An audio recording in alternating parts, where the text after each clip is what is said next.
Some people don't want change really, and they don't want to, like learn because they're not so motivated, and it's really hard to, like make them like allow them to think in the same way that you are thinking. We need to learn how to, like accommodate these kind of people and how to make a workarounds for these kind of people. So yeah, there's sort of two levels to it. There's the people that like are almost working against BIM and don't want it to succeed.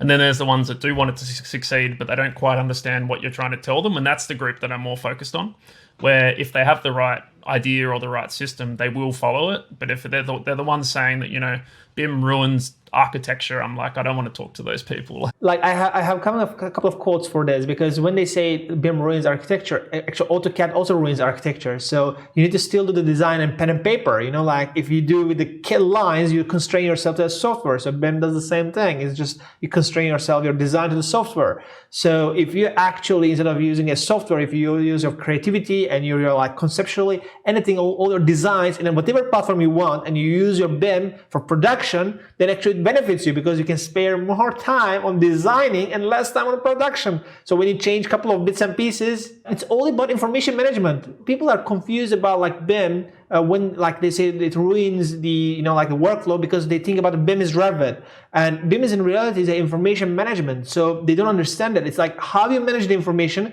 and how you set up the collaboration workflow. That's all about BIM. So if you set the right collaboration and you use the right tools, and like from the start to the end, like you can use multiple tools as soon as it supports your workflow and collaboration and your information management. So that's all about it. But people just directly compare it to it's a Revit, it's ArcCAD, and it ruins your architecture. And that's a bit wrong, because they don't understand the whole picture and what is it all about. And I think that is the main reason why they just, they have this kind of debate. Yeah, I agree. And I find sometimes you can change their mind showing them a good system.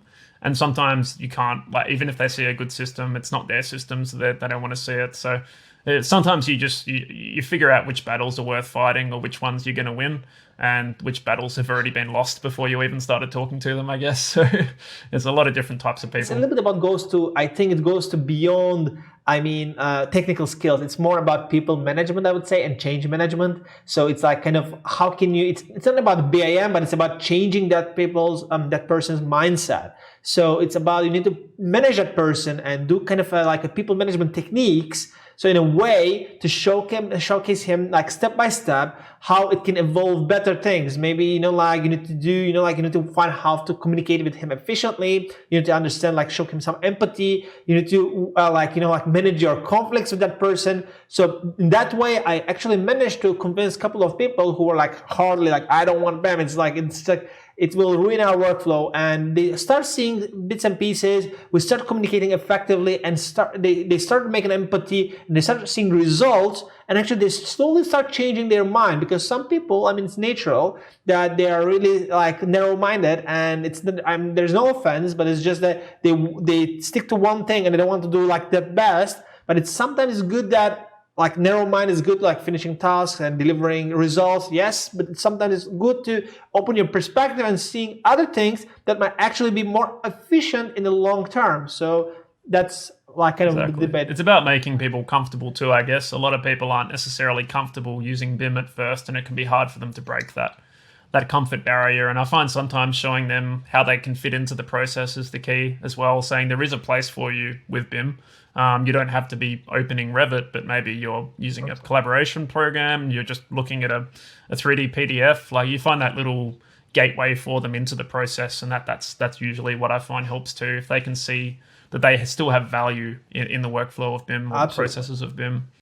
If you didn't see other BIM Talk videos, you can watch Gavin Crump here or Marzi Bolpagni. If you like this video and more videos like this, subscribe to our channel, because there will be many more. And don't forget to turn the notification bell on.